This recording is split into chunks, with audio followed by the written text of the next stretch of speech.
আন্তর্জাতিক রপ্তানি বাজারে বাংলাদেশের পোশাক শিল্পের চাহিদা ব্যাপক। ইউরোপীয় ইউনিয়নভুক্ত দেশগুলোতে চায়নার পরেই বাংলাদেশের অবস্থান।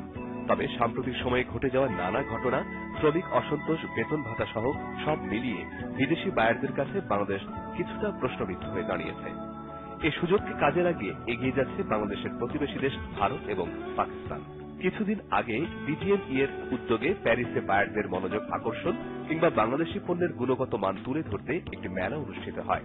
প্রচার প্রচারণার অভাব, বিদেশি বায়ারদের মনোযোগ আকর্ষণে ঘাটতি, একই সময় প্যারিসের লো বোর্জ নামক স্থানে আরেক মেলা হওয়ায় মেলাটিকে সঠিকভাবে পরিচালনায় ব্যর্থ হয় বিজিএমইএ।